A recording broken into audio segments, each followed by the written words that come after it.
Obrigado. Boa tarde a todos. Muito agradeço o convite desta instituição, desta escola, das pessoas que me contactaram, a Sra. Luísa Sousa e a Sra. Melanina Bacete. É um prazer para mim estar presente. Dentro do que me é possível, procuro ter esta participação cívica. Entendo que um desembargador, um juiz, deve sair do casulo e não ser apenas um rato de gabinete. Foi assim que procurei ser durante a minha vida profissional. Levo 30 anos de carreira, depois do SES, e nas diversas áreas onde tenho trabalhado, tenho procurado fazer isso. Em diversas participações, enfim, quer em fóruns deste género, quer em programas televisivos, nomeadamente para os encontros, fui lá 3 vezes, nomeadamente aquele caso da Esmeralda, etc. O meu tema, na sequência do contacto com o Melanino, e dentro desta área, deste painel dos 9 volumes do Direito de Família e Menores, é uma visão pessoal da evolução do direito de família, e eu não lhe chamo de menores direito das crianças e jovens, porque não é direito de menores. Nem correto está juridicamente, porque, como sabem, nomeadamente na Lei de Promoção e Proteção, as medidas podem ser aplicadas até aos 21 anos, portanto já não são menores, nomeadamente a medida de apoio para projetos de vida, e porque o chamado direito de menores tem uma conotação, na minha perspectiva, negativa de um direito menor, ou seja, um direito a quem ninguém ligava, há uns anos atrás, não dá dinheiro aos advogados, é um direito das criancinhas. E normalmente os advogados preocupam-se que é o direito comercial, o direito dos negócios, eu sei que dá dinheiro. Portanto, o direito de menores, nem nas faculdades de Direito é ensinado, como eu tive a oportunidade de dizer nesse último prós e contras em que fui, nem na faculdade de Direito. Eu não conheço nenhuma que tenha a área de Direito de Família, o direito das crianças e os jovens. Ninguém sabe o que é a Lei de Promoção e Proteção, ninguém sabe o que é uma Lei de Salário Efetivo, etc. O apadrinhamento civil. Bom, mas vamos entrar no tema porque o tempo urge e creio que os painéis são... O dia é curto para tanta intervenção. E eu não queria monopolizar nem exceder o tempo que me foi concedido, dentro do possível, porque a área é tão vasta que eu estaria aqui convosco, não digo uma semana, mas pelo menos 2 dias, para falar de tudo aquilo que é o ramo de direito de família e das crianças e jovens. Como sabem, o direito de família é seguramente a área de direito civil mais sujeita ao curso da vida e às dinâmicas transformações da sociedade e das concepções morais e éticas dominantes. Às vezes com avanços e recuos, de acordo com as tendências sociopolíticas democraticamente estabelecidas no espaço e no tempo. Neste contexto, e obedecendo ao tema que foi proposto nesta conferência, comemorativa do 50º do Código Civil, de 66, como sabem, foi aprovada no dia 25 de novembro, ou seja, faz agora 50 anos, mas só entrou em vigor em 1 de junho de 67. Houve uma vacácio legis que se entendeu como necessária para se adaptar a sociedade às grandes evoluções relativamente ao Código anterior de 67, chamado Código de Seabra.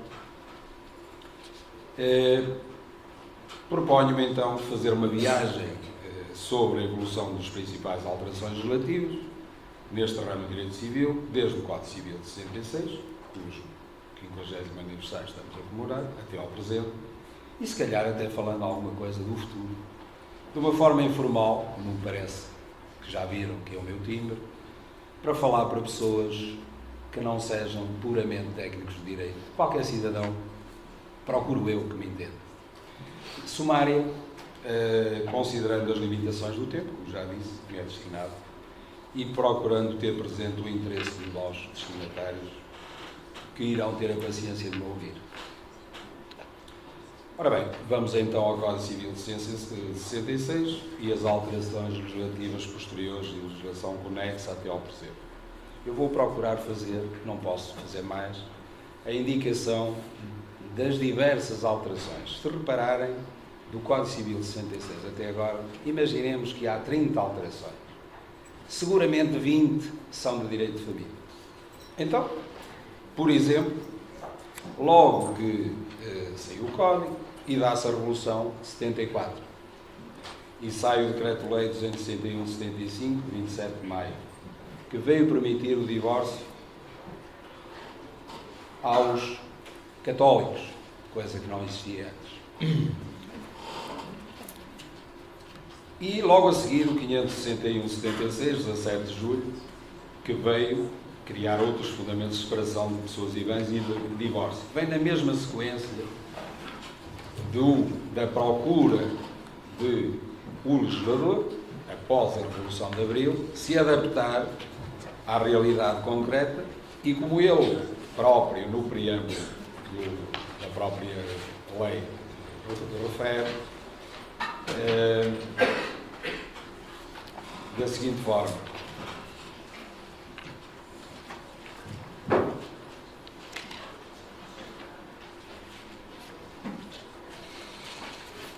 é sabido que a legislação concordatária, portanto a concordata com a Santa Sé, com o Estado Vaticano, e posteriormente o Código Civil de 66, facultaram aos católicos a opção pelo casamento católico ou civil, e era reconhecido na nossa ordem jurídica os dois tipos de casamento.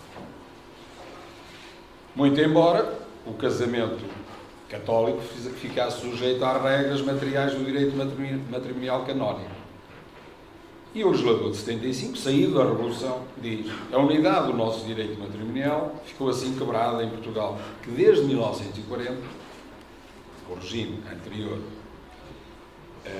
o regime de matrimónio é um ou outro conforme se trata de casamento civil ou católico. Em matéria de dissolução, o casamento católico era regido exclusivamente pelos tribunais eclesiásticos, pelo direito canónico, e aplicável pelos tribunais eclesiásticos. Ou seja, não havia divórcio para os católicos, havia a nulidade do casamento. E eram os tribunais da Igreja apenas que o aplicavam, não eram os tribunais civis. Mas a modificação do nosso direito vem a ser exigida insistentemente por largo setor da opinião pública. Após 25 de Abril, a opinião pública queria outra coisa. A indissolubilidade absoluta do casamento, que era a regra do direito católico, não é entre nós um valor civil, um valor próprio do Estado, pois o legislador português admite o divórcio para os casamentos civil. É um puro valor religioso. E não sendo o Estado português confessional, não se entende que o legislador defenda valores especificamente religiosos. Muito menos só para os católicos. Repare que era só para os católicos, não eram para os protestantes, por exemplo, ou para os budistas.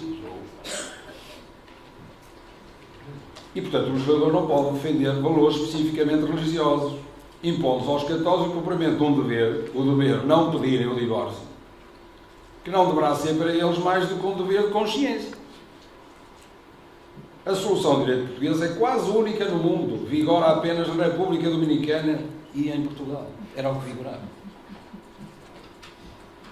E diz o legislador, em 75, continua a reconhecer-se o valor e eficácia do casamento católico, sim senhor, podendo os católicos, como até aqui, optar pelas duas modalidades, católico ou civil. Uma vez celebrado o casamento civil ou católico, ele será regido por uma única lei, que é a lei do Estado, qualquer tenha sido a forma da sua celebração. Sujeito à lei do Estado, o casamento católico passará, portanto, a poder ser dissolvido nos tribunais civis, nos mesmos termos e com os mesmos fundamentos, como pode ser dissolvido um casamento civil. Certo? A seguir, logo, o Decreto-Lei 561/76, que veio complementar este, dizendo no preâmbulo, afirmando os mesmos princípios. O divórcio, e aqui para a separação e de separação de bens litigiosos, permanecem dominados pela ideia que representam uma espécie de sanção para o cônjuge que, tendo assumido determinados comportamentos, comprometeu irremediavelmente o vínculo conjugal. A realidade, porém, não se deixa apreender nas formas esquemáticas da lei e nem sempre se ajusta às concepções do legislador, normalmente dominadas por ideias objetivadas em situações históricas e sociais determinadas, mas sujeitas à contínua evolução. A experiência mostra, mais uma vez, a vida a puxar a lei, pelos mais variados motivos, se criam situações em que os cônjuges se desinteressam completamente um do outro, rompendo todos os laços afetivos e renunciando irrevogavelmente à vida em comum. O vínculo conjugal não passa de uma ficção que perdura unicamente por desinteresse ou obstinação de um deles relativamente à possibilidade de conseguir dissolver ou interromper aquele vínculo por mútuo consentimento. Considera-se, pois, oportuno facultar providências relativas adequadas à satisfação dos legítimos interesses dos cônjuges, criando situações como as descritas, não dispõem atualmente dos meios legais para pôr termo e reorganizar a sua vida familiar, porque só era possível o divórcio sem sanção, o divórcio por violação de bens conjugais. Então veio-se criar, e portanto, aqui também o interesse social de ajustar a lei à realidade, pelo que se introduz mais um fundamento para o divórcio ou separação de pessoas e bens. E qual era? A separação de facto por 6 anos consecutivos, em 76. Todo este conjunto de medidas antecipa-se a uma mais profunda reforma do direito de família, cujos estudos vão começar em breve, em 76. E qual foi a reforma? A grande reforma após 25 de abril. O Decreto-Lei 496 de 77, de 25 de 11. Por graça, ou não, no mesmo dia, 11 anos depois, do Código Civil, que é de 25 de novembro. O legislador faz a grande reforma pós 25 de abril, que alterou, como sabem, inúmeras disposições do Código Civil, não só da área de direito de família, mas sucessório, principalmente família e sucessório. Depois, como mais relevantes a seguir, na área de família, o tal Decreto-Lei 496 de 77, 25 de novembro, que é o maior, digamos, a maior reforma após 25 de novembro. Em 94, o 227, 94, de 8 de setembro, aprova o novo regime jurídico da adoção, alterando diversas disposições do Código Civil. O Decreto-Lei 163/95, 13 de julho, altera diversas normas do Código Civil, conferindo às conservatórias do Registro Civil competência para a dispensa de impedimentos à celebração de casamento, suprimento da autorização para casamento de menores, celebração de convenções antenupciais e atribui ao conservador competência para decretar o divórcio e a separação de pessoas e bens por mútuo consentimento. A Lei 84/95, 31 de agosto, altera o Código Civil, permitindo a opção dos pais pelo exercício comum do poder patronal. Na altura, chamava-se ainda poder patronal. Hoje, como sabem, responsabilidades parentais. O Decreto-Lei 329/95, de 12 de dezembro, revê o Código de Processo Civil. Altera o artigo 1696, relativamente aos bens que respondem pelas dívidas da exclusiva responsabilidade de um dos cônjuges. O Decreto-Lei 68/96, 31 de maio, altera o artigo 1410, relativamente à ação de preferência. Depois, um Decreto-Lei 35/97, 31 de janeiro, que altera também artigos do Código Civil, a abolição da exigência legal de intervenção de testemunhas instrumentárias no casamento celebrado perante o funcionário do Registro Civil. O Decreto-Lei 120/98, de 8 de maio, que altera o regime jurídico da adoção, outra vez. A Lei 21/98, de 12 de maio, que altera o prazo para a propositura da ação de investigação de maternidade e a presunção de paternidade. A Lei 47/98, de 10 de agosto, sobre o divórcio por mútuo consentimento e divórcio litigioso. Altera artigos 1775, 1781 do Código Civil. A Lei 16 de 2001, Lei da Liberdade Religiosa, que altera também normas do Código Civil. A Lei 82 de 2001, que autoriza o Governo a atribuir competências para o Ministério Público e Conservatórios de Registro Civil, Predial, Comercial e Automóvel, sobre, relativo a processos especiais relativas à área de menores e de família. O Decreto-Lei 272 de 2001, 13 de outubro, que opera a transferência das competências decisórias em determinados processos de jurisdição voluntária dos tribunais judiciais para o Ministério Público às conservatórias. Por exemplo, às conservatórias de divórcio por mútuo consentimento, por exemplo, ao Ministério Público as autorizações de atos relativos a menores, vendas, etc. O Decreto-Lei 233 de 2001, 13 de outubro, altera o Código de Registro Civil, notariado, etc., que simplifica os processos de registro de determinados atos, bem como a revalidação de atos notariais, também relativa a esta área. A Lei 31 de 2003, de 22 de agosto, que altera o Código Civil, a Lei de Promoção de Proteção de Crianças e Jovens em Perigo, o Decreto-Lei 185 de 93, de 22 de maio, a Organização Tutelar de Menores, ainda assim se chamar, e o regime jurídico da adoção. O Decreto-Lei 324 de 2007, 28 de setembro, que altera diversos artigos do Código Civil, nomeadamente a sucessão hereditária efetuada num balcão de atendimento, a simplificação dos processos de separação de pessoas e de bens e divórcio por conhecimento, em conservatório de registro civil, processo de casamento, nomeadamente cidadãos estrangeiros, a escolha do regime de bens não tipificado na lei, também se possa fazer nas conservatórias, e depois determinados atos, dispensa de certidões, atos, etc., relativos a casamento e atos conexos, de registro civil. A Lei 61 de 2008, 31 de outubro, altera o regime jurídico de divórcio. Esta é fundamental, porque, como sabem, veio acabar com o divórcio litigioso e divórcio por mútuo consentimento, passando a ser divórcio com consentimento e sem consentimento, e também veio regular de forma diferente o regime que se chamava de poder paternal para responsabilidades parentais, retirando o foco do poder-dever dos pais, digamos, relativamente aos filhos, para o dever, responsabilidades dos pais para com os filhos e, portanto, transformando o foco na criança e jovem como sujeito, ele do direito, e não o pai e a mãe como titular de um direito sobre a criança e o jovem.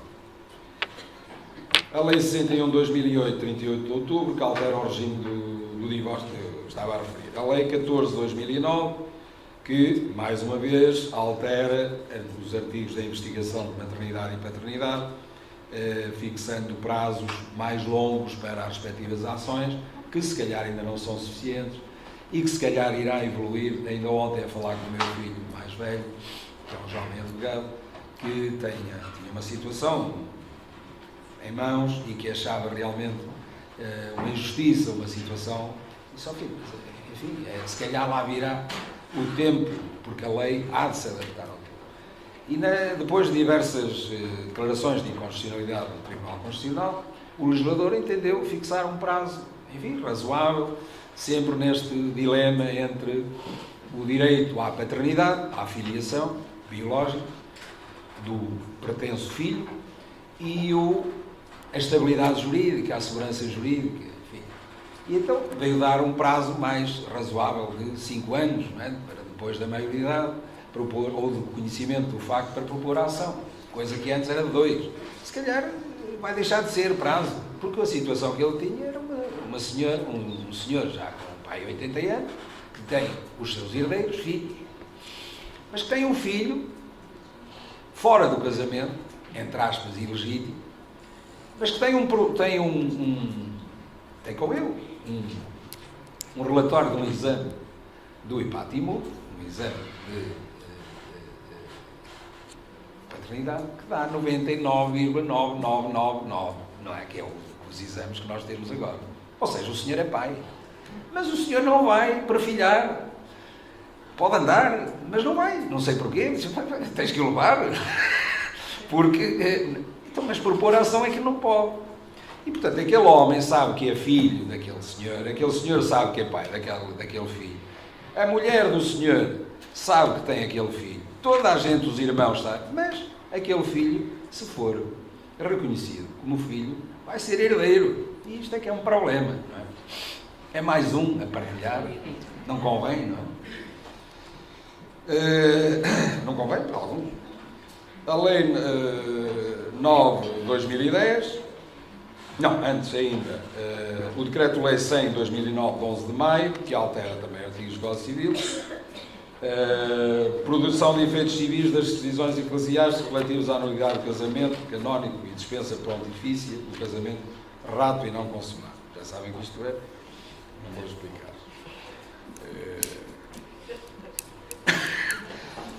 Depois, a Lei nº 9 de 2010, 31 de maio, permite o casamento civil entre pessoas do mesmo sexo. Muito recente. Já lá vão 6 anos. O tempo passa. A Lei 32 de 2010, 30 de agosto, altera os artigos relativos à união de facto. Depois, a Lei 122 de 2015, de 1 de setembro, altera o Código Civil, artigo 9 de 1905, relativo a alimentos devidos a filhos maiores ou emancipados, em caso de divórcio, separação de pessoas e bens ou noção de casamento. Sabem que, portanto, alterou por forma a que a regra agora é o regime dos alimentos a menor ser até aos 25 anos, presumindo-se que anda a estudar, na sua formação normal, etc. A Lei 137 de 2015, de 7 de 9, que altera o Código Civil, modificando o regime dos exercícios das responsabilidades parentais. A Lei 143 de 2015, que aprova o regime jurídico da adoção e altera o Código Civil do Código de Registro Civil, permitindo a adoção por casais homossexuais. Na área também conexa, garantia de alimentos devidos a menores, a Lei 75, 98, 19 de 11, o Decreto-Lei que regulamentou o 164, 99, de 13 de maio, como sabe, criou o Fundo de Garantia de Alimentos a Menores, substituindo-se ao progenitor / progenitor devedor, em caso de incumprimento e não logrando obter-se o pagamento pelas vias coercíveis. Então, em certas circunstâncias, não pode ter mais de 3 salários mínimos, etc., o Estado entra com uma prestação social que é substituindo-se ao devedor originário, pagando àquele que tem a residência, que tem o menor a residir consigo. Essa prestação é fixada pelo Tribunal e, como sabem, depois de diversas querelas, saiu um acórdão fixador de jurisprudência em que ela não pode ser superior ao montante que antes o devedor já pagava. Era esta a que eu defendia enquanto juiz desembargador. Foi esta que obteve vencimento, porque havia quem entendia que podia ser maior. E, portanto, o entendimento jurisprudencial, que é agora obrigatório para os tribunais, é ou menor ou igual, nunca superior. E por uma razão, porque há a subrogação do Estado. O Estado paga, mas fica subrogado no direito do credor. Ora bem, não é possível a subrogação em mais direitos de coste de que se tem. Portanto, o Estado ia pagar, imaginemos 100, que os juízes fixaram, mas a prestação era de 50, ou 75. O Estado, se o devedor viesse a obter bens, ia ressarcir-se em 50 e ficava a arder com 50. Não pode ser. Se esta já é uma prestação, reparem, é uma prestação excepcional aos filhos de pais separados ou divorciados que utilizaram, que está regulado a responsabilidade parental e têm uma pensão de alimentos fixada e que o devedor originário não pagou. Outra coisa, o Estado, como eu defendia, e defendia nos acordos, o Estado criar os subsídios e as prestações que bem entender. Nós, cidadãos, elegemos os nossos representantes e eles, depois, entre aspas, fazem o que bem entenderem, passando as leis no Governo, na Assembleia da República. E depois nós julgamos, de anos em anos, dando-lhes outra vez o mandato ou não dando. Agora, o que não podem, criam os fundos que quiserem, os subsídios que quiserem. Não podem os tribunais, como alguns, na minha opinião, faziam, fazer lei. Quer dizer, não cabe aos tribunais fazer lei. E de um fundo de garantia de alimentos para menores, que era para uma situação concreta, para fixar alimentos a um devedor que não pagou, transformar isto com o argumento da proteção à criança, à família e tal, como o legislador, como o tribunal fazer lei. E então, fixarem pensões com critérios completamente diferentes, superiores ao que era devido pelo devedor originário. E que depois seriam inexequíveis para o Fundo de Garantia, que transformou o Fundo de Garantia de Alimentos, como sabem, dependente, funcionando na gestão financeira do Ministério da Segurança Social, num deficitário, ano a ano, extremamente deficitário, porque é atribuída uma verba no Orçamento do Estado para o Fundo de Garantia. Uma verba calculada, digamos, com o que se gastou no ano anterior e mais, talvez, uns pozinhos, enfim, conforme o legislador entende. Se os tribunais, sucessivamente, era 100, 200, 300 e tal, quer dizer, esta verba chegou a ter déficits inimagináveis. E não pode ser. Por outro lado, faltava-me este argumento, que eu defendia também, isto transformava um incidente de garantia de alimentos e subsequente incidente de prestação pelo fundo numa alteração da regulação de poder patronal, que, segundo a lei, é uma nova ação. Quer dizer, estava-se a transformar um incidente numa alteração na vertente de alimentos sem a ação de alteração, não é? E mais, e sem a parte legítima na ação de alteração. Na ação de alteração seria entre os pais e aqui era o Estado. Pronto. A Lei de Promoção e Proteção de Menores, que é a Lei 147 de 99, de 1/9, já estamos a entrar no chamado direito dos pequeninos, total direito dos menores, das crianças e dos jovens, e a Lei Tutelar Educativa, que, portanto, como sabem, a Lei de Promoção e Proteção é para as crianças e jovens em perigo e aplica-se desde 1 minuto de idade até aos 21 anos. E a Lei Tutelar Educativa, a Lei 166/99, 14/9, alterada pela Lei 4 de 2015, de 15/1, agora aos centros, com a Lei Tutelar Educativa, Lei Tutelar Civil, que se aplica aos jovens entre os 12 e os 16, que cometem factos integrantes em abstrato crimes.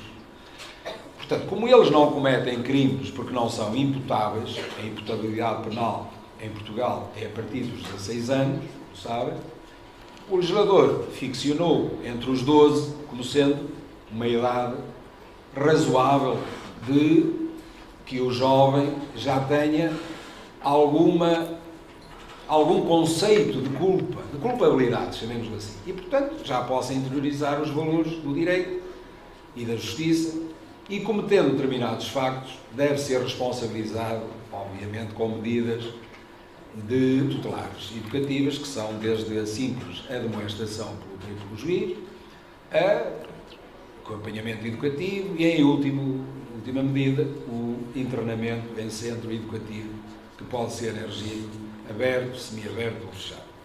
Não vou entrar em pormenores, mas como devem calcular, está tudo dito no aberto, semiaberto e fechado. Semiaberto vem saindo e o fechado está fechado. A Lei 7 de 2001, de 11/5, alterada pela Lei 23 de 2010, 30 de agosto, que veio fixar medidas de proteção das uniões de facto, com direitos muito semelhantes ao próprio casamento. Depois temos, portanto, a Lei de Promoção e Proteção foi alterada pela Lei 31 de 2003, 28 de agosto, e recentemente pela Lei 142 de 2015, de 8 de setembro. Ainda neste ano, o apadrinhamento civil, que foi criado em Portugal pela Lei 103 de 2009, de 11/9, alterado pela Lei 141 de 2015, portanto, recente, de 8/9, e regulamentada pelo Decreto-Lei 121 de 2010, de 27 de 10, criando esta figura nova, que veio precisamente na sequência do caso Esmeralda, que abalou a opinião pública, que até fez correr muita tinta, e campanhas em bombas de gasolina, de assinaturas para libertarem o sargento, etc., do habeas corpus, e quando depois aquilo foi tudo improcedente, aquela gente recebeu notificações para pagar custas, 500 euros de custas, e começou tudo, ai Jesus, porque pensavam que estavam a assinar um abaixo-assinado para a Presidente da Junta abrir o caminho ou tirar a parede. Bem, a responsabilidade das pessoas tem destas coisas. Vamos passar rapidamente a algumas curiosidades do Código Civil de 66, nas relações jurídicas familiares. E vamos à versão originária. Por exemplo, logo na lei preambular, o artigo 20, que veio regular a situação dos filhos adulterinos. Como sabem, o Código anterior permitia adultério aos homens. Quem são? E nesta situação, eu vou falar de curiosidades na vertente até feminina, que eu aprecio. E, portanto, para repararem a evolução do legislador. Os assentos secretos de perfilhação dos filhos adulterinos, validamente labrados ao abrigo da legislação anterior, tornar-se-ão públicos mediante avramento oficioso, sempre que sejam passadas certidões respectivos de registro de nascimento. Então, tipo, ia fazer um registro de nascimento, bota cá, deixa de ser adulterino. Visão nova do Código Civil de 66. Uma grande evolução. Depois, por exemplo,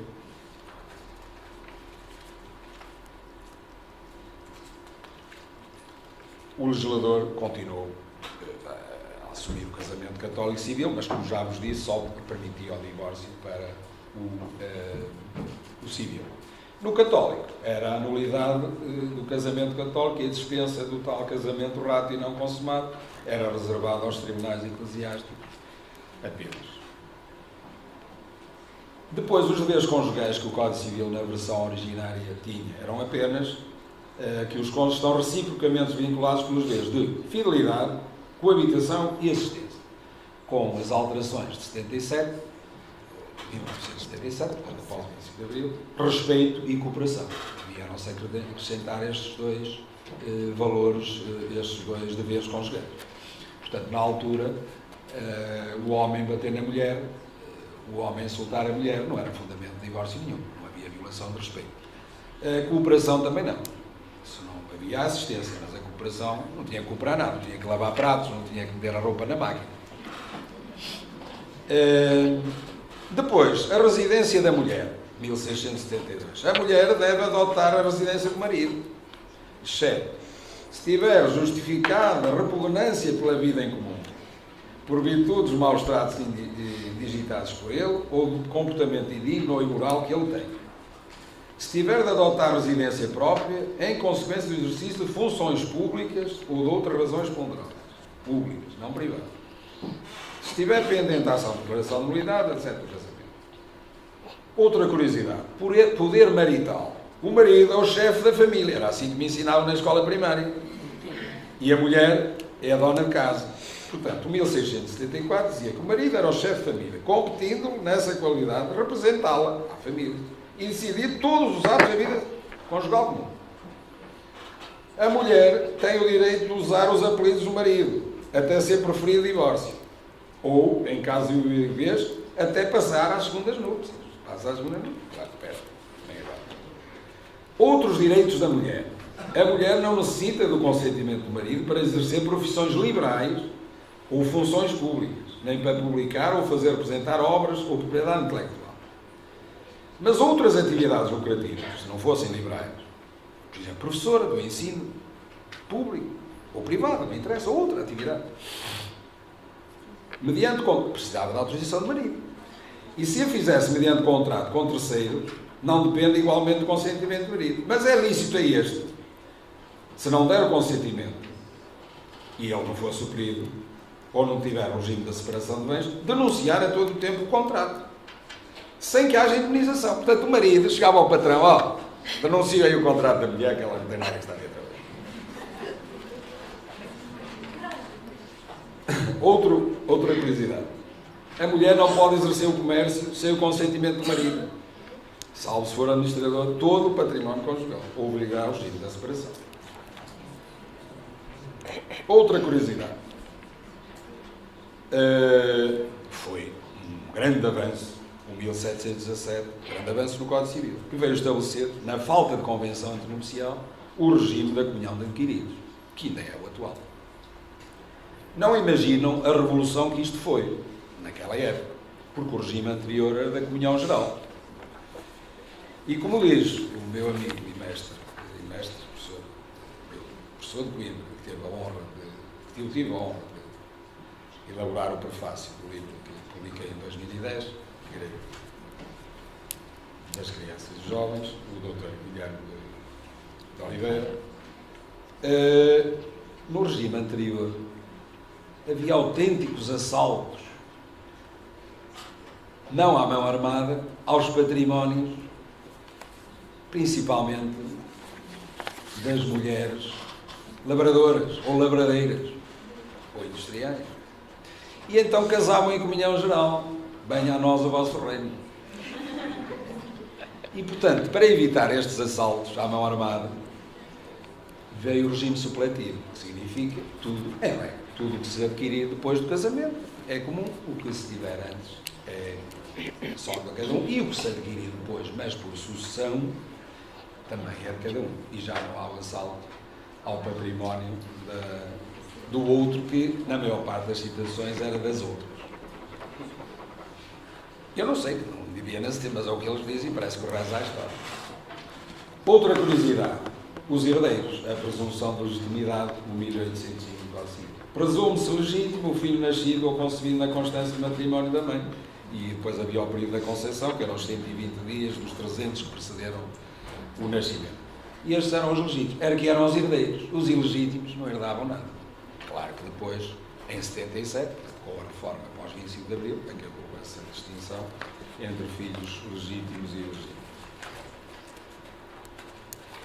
Feito este apanhado geral da legislação relevante nesta matéria, e que, obviamente, sintética e telegráfica, por força das circunstâncias, mas se quiserem sem ter apanhado isto, enfim, depois vão consultá-la. Eu só queria dizer mais duas palavras, para terminar, consultando a minha sebenta de Direito de Família, de 1977, claro que ela é de 77, do malogrado falecido professor Pereira Coelho, mas o meu curso é de 82, 78, 83, portanto eu tive Direito de Família em 72, em que, tal como decorria do Código Civil, o conceito de família, que estava lavrado no artigo 1576, era conceito. Ou seja, o conceito que havia do direito de família nos anos 70, nos anos 60, nos anos 70, era o conjunto de normas jurídicas que regulam as relações de família. E estas eram as relações matrimoniais, de parentesco, de afinidade e de adoção. E ainda as relações que, não sendo em si mesmas familiares, todavia se constituem e desenvolvem na independência das relações familiares. E, portanto, eram este, resulta do artigo 576, são estas as fontes das relações jurídicas. Não vou entrar em pormenores sobre as diversas áreas, tanto mais temos aqui a ilustre minha colega de painel, que vai falar sobre um dos regimes, que é em específico o regime da adoção. Quero referir que hoje, no meu entendimento, o ramo de Direito de Família se deve chamar, como eu digo, o livro Direito das Crianças e dos Jovens, que é o ramo de Direito de Família, e depois um novo ramo de Direito das Crianças e dos Jovens, que, na minha opinião, se deve subdividir em Direito Tutelar Civil, em Direito de Promoção e Proteção e em Direito Tutelar e Primário, cujos diplomas já referi antes.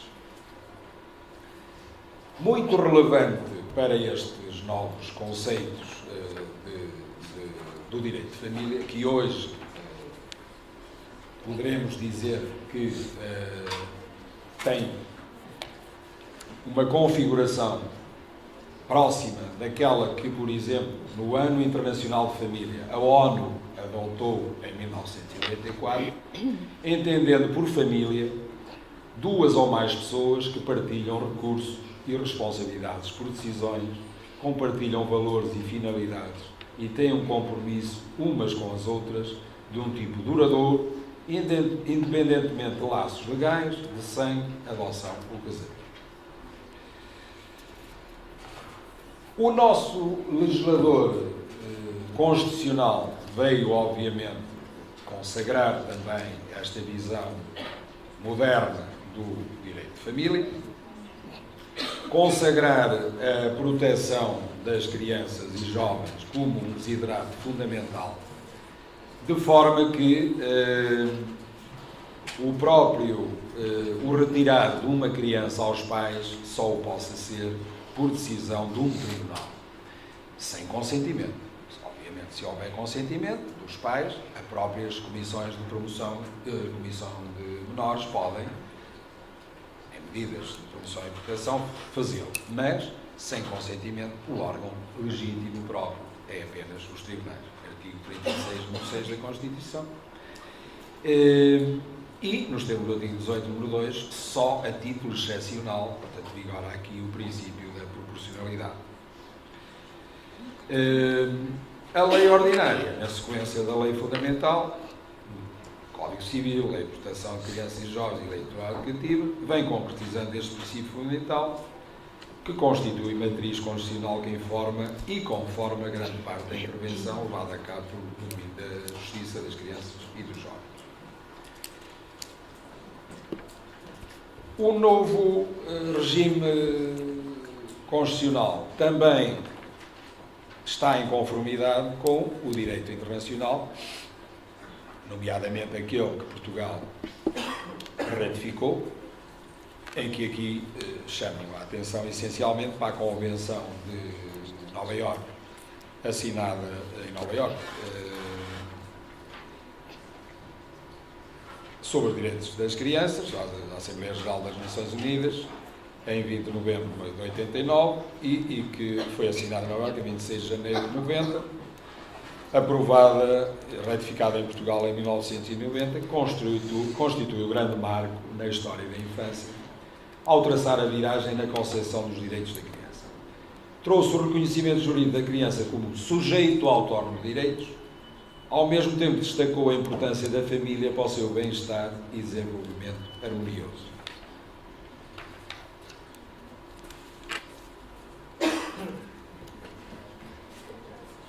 Para concluir,